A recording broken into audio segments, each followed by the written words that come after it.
القاهرة مدينة مش بتهدى، صوت، حركة، زحمة، وقت دايما بيجري. وسط كل ده بيبقى الواحد محتاج تجربة تفصله شوية من غير ما يسافر ولا يبعد.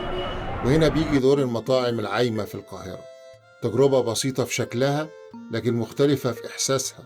مركب تمشي بيك في نيل القاهرة ساعتين أو 3، وانت بتاكل وتتفرج وتسيب المدينة تمشي جنبك.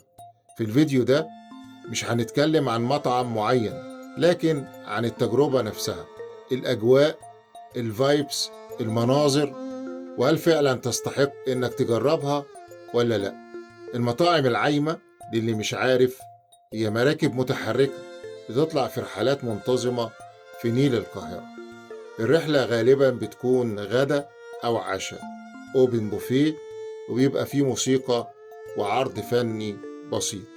بس الفكرة الأساسية مش إنك تروح تاكل وتخلص، الفكرة إنك تعيش رحلة كاملة من أول ما تطلع المركب لحد ما ترجع، وإنت جوه إحساس مختلف عن أي مطعم أرضي. أول لحظة حقيقية في التجربة هي لحظة الإبحار. من غير ما تحس المركب تبدأ تمشي،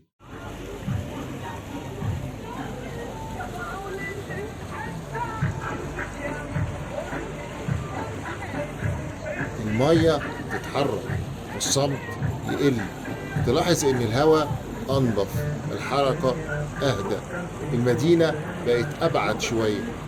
تحس إنك لسه جوه القاهرة، بس القاهرة مش فوق دماغك. وده إحساس صعب يتشرح لكن سهل يتحس. وانت قاعد جوه المطعم الإحساس مختلف عن أي مكان تاني.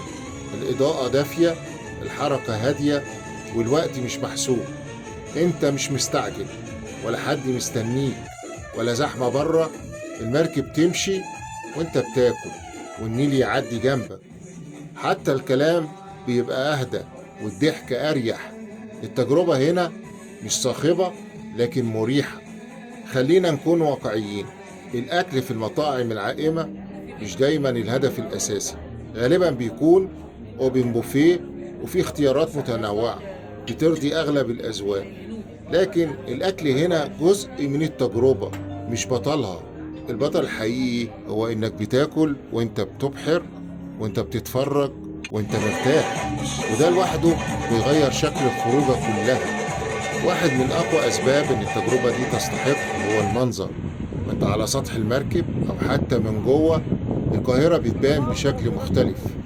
الكباري، الكورنيش، المباني، أنوار المدينة، وكل ده منعكس على المية. بالليل القاهرة بتبقى أهدى وأجمل وأقرب، كل دقيقة زاوية جديدة وصورة مختلفة. تحس إنك بتتفرج على فيلم، بس الفيلم ده حقيقي وإنت جزء منه. لو سألت أي حد إيه أحلى جزء في الرحلة، الإجابة غالبا سطح المركب، الروف. هنا الإحساس بيكمل، الهواء في وشك، النيل تحتك، والمدينة حواليك. ناس بتتصور وناس بتصور، ناس ساكتة وناس بتتفرج، ناس بتضحك. مفيش ضغط، مفيش استعجال. الساعتين أو 3 بيعدوا وانت مش حاسس. العرض الفني جزء مكمل للتجربة. يكون فيه بالليل رقص شرقي، تنورة وموسيقى، وفي الغدا بيكون فيه تنورة وموسيقى. مش معمول علشان يبقى عرض ضخم، لكن علشان يدي طاقة، يكسر الهدوء شوية، يكمل الجو. الناس بتتفرج، تنبسط وتعيش اللحظة. الفايبس هنا خفيفة وممتعة من غير مبالغة. لكن أنا ما بتفرجش على العرض الفني، أنا أفضل على سطح المركب أتفرج على القاهرة وهي بتتحرك قدامي. هل التجربة تستحق فعلا؟ الإجابة الصادقة أيوة تستحق، بس مهم تعرف أنت رايح ليه. بتستحق لو أنت عايز خروجة مختلفة، لو أنت بتحب النيل والمناظر، لو بتحب التجارب الهادية، لو عايز تفصل شوية عن الروتين. مش هتبقى الأفضل لو أنت مستني أكل فاخر أو تجربة هادية 100% من غير موسيقى. التجربة دي مش مثالية بس صادقة. وبتقدم إحساس مش سهل تلاقيه في مكان تاني. المطاعم العائمة في القاهرة مش مجرد مطاعم، دي تجربة تخليك تشوف المدينة من زاوية مختلفة. ساعتين أو 3 تسيب النيل يشيلك وتسيب الدنيا تهدى شوية. ولو عمرك ما جربتها فهي تجربة تستاهل تتحط على الليستة مرة واحدة على الأقل.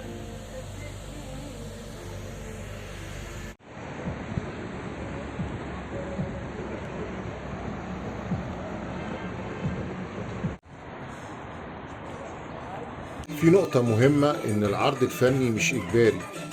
يعني لو أنت من الناس اللي بتحب الهدوء أو مش حابب تتفرج على الشو، تقدر بكل بساطة بعد ما تخلص أكلك تطلع على سطح المركب وتسيب الموسيقى تحت وتستمتع بالمنظر والهواء والنيل وهو ماشي تحتك. ناس كتير وأنا منهم بتختار الجزء ده علشان القعدة الهادية والتصوير والإحساس إنك لوحدك مع النيل، وده بيخلي التجربة مناسبة لكل الأذواق، اللي بيحب السهرة واللي بيحب الهدوء في نفس الوقت. وبرضه مهم نكون صراحة، لو انت رايح علشان الأكل وبس ومستني تجربة أكل قوية جدا أو أحسن جودة مطبخ، فالمطاعم العائمة مش دايما الاختيار الأمثل ليك. الأكل هنا مقبول وبيغطي أذواق كتير، لكن نادرا ما يكون هو أحسن حاجة في الرحلة. القيمة الحقيقية مش في طبق الأكل، لكن في الرحلة والإبحار والمنظر والإحساس. يعني لو الأكل هو أولويتك رقم 1، في مطاعم أرضية كتير هتقدم لك تجربة أقوى بكتير. لكن لو رايح علشان تعيش تجربة مختلفة وتفصل شوية زي ما قلنا وتشوف القاهرة من زاوية تانية، ساعتها المطاعم العائمة هتكون اختيار مناسب جدا جدا.